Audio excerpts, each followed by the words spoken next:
Hi, I thought I'd today, it's something I've been thinking about doing, and I just finished a scrap bin that I made.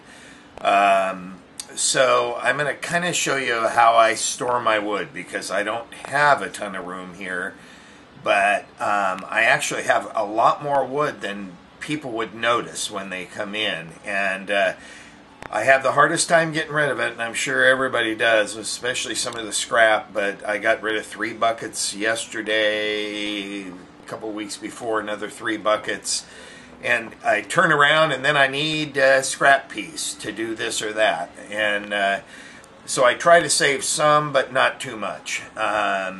Anyway, so I'll turn this off and on as I move around, and we'll go from there. So okay, the first one I'll show you is my scrap bin here that I just made, and it's on casters, and I use mostly scrap plywood pieces that I had.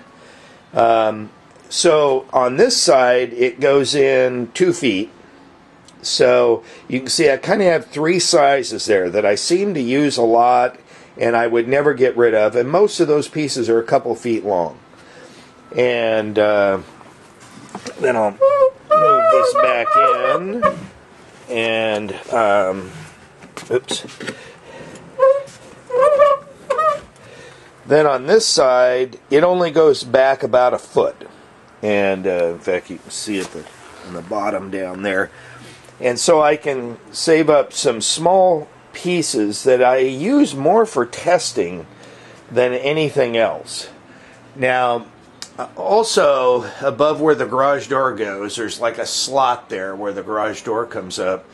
I have some more exotic woods that are kind of hidden up there. And it's funny, I got these wire shelves with this unit that I have here, this storage unit that I got from Costco. And in fact, you can see I put one of the shelves at each end, and I can hang things from it. And I put white melamine in for shelves instead of the wire, but it works really well for hanging things like that. So anyway, there's some scrap wood up, or that's some better wood that I have up there. Then we'll go over here.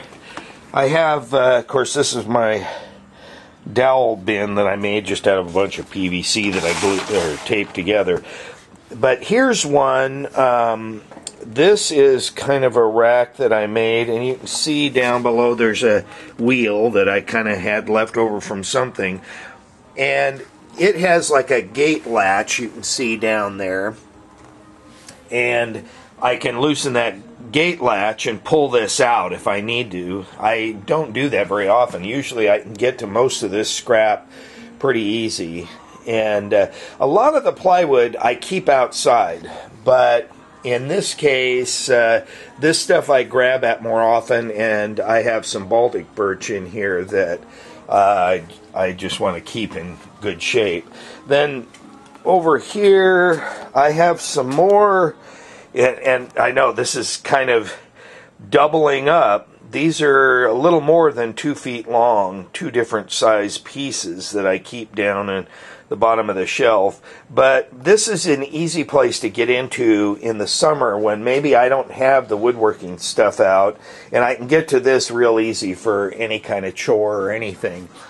And here you can see again where I store some of the wood that like that. In fact, now you can see over this way. Now, I don't know if you can see those the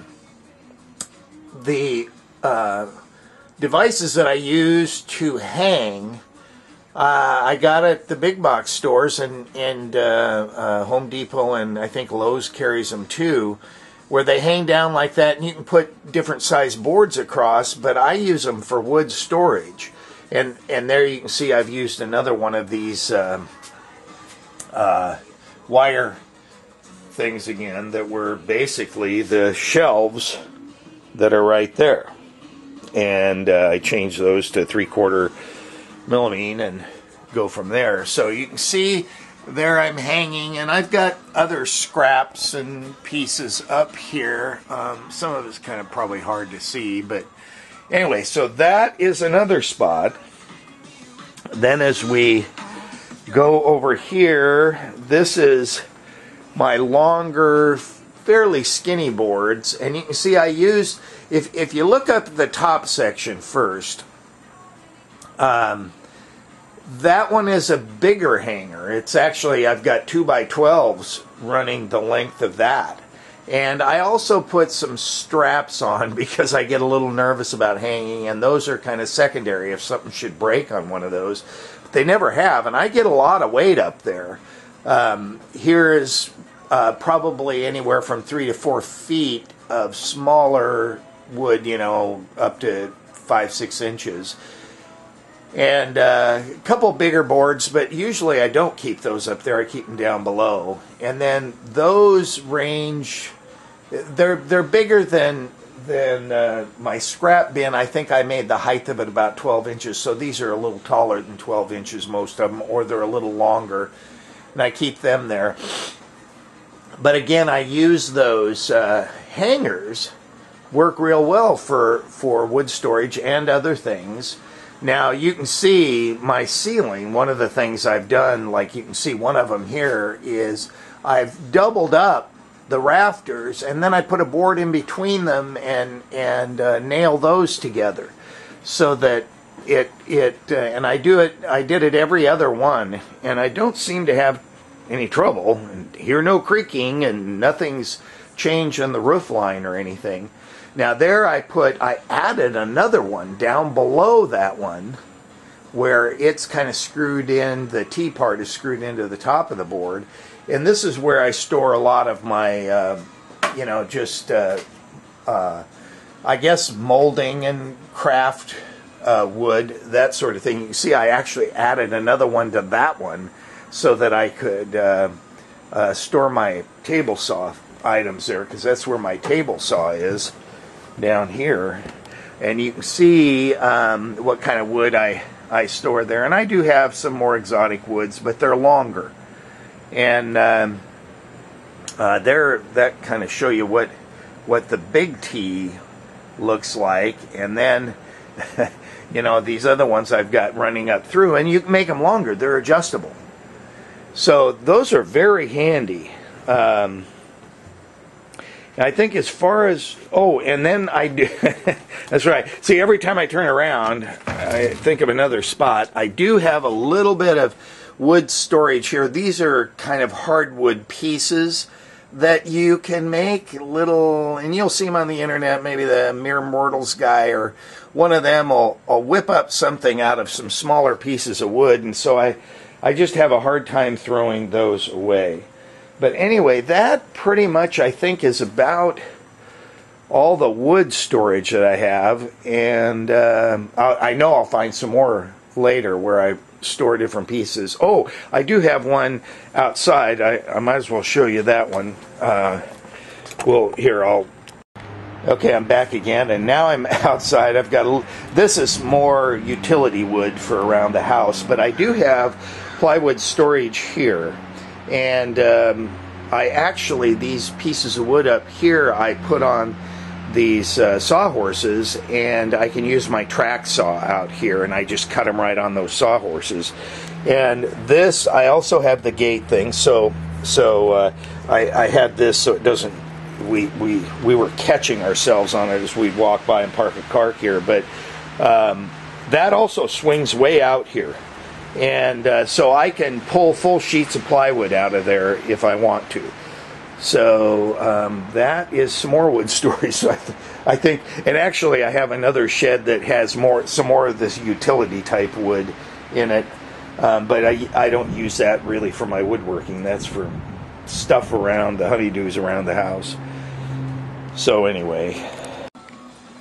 Now, a word about the scrap bin that I just made. And if you've seen some of my other videos, you'll see that I build a lot of these things in the shop using pocket hole joinery. Again, the main reason is because I can take it apart and rebuild it. In fact, I just did that with the cabinet that I have my bandsaw on. I had some wood storage. I had a drawer below it that I would put blades in and things, and then below that I had cubby holes for some hardwood storage. Well, what I realized after a while was, after I built a little fence for my bandsaw and some parts for it, and then I got a few more blades, and the next thing I knew, that one drawer wasn't enough. So I built this scrap bin because I had one about a quarter the size of that one for smaller wood in that same spot, and was just wasting space. And I came back to the bandsaw box, and I was able to reach in there and unscrew the cubbyhole 3/4 pieces from pocket hole and pull them out, and I turned around and made a drawer and put a drawer in there, and now I can put more things under the bandsaw. So it's really handy not to glue a lot of the stuff that I have in my shop. I think if I was, of course I don't sell anything, because then woodworking would be no fun anymore. So most of the stuff I do is for my kids and my grandkids, but and some friends. So if I was building something for them, I'd probably just go ahead and glue it, because you never know what people do, and I treat my stuff real well. So you have to kind of go by that too. If you're kicking your drawers shut and things like that, and putting more weight than you should, if you didn't build it for that weight, then you might want to consider gluing it. But I don't know. I've just had no trouble at all with the pocket holes. So put enough of them in there. Build one of the jigs like that one I have. So that's on one of my videos. So anyway, have a good day.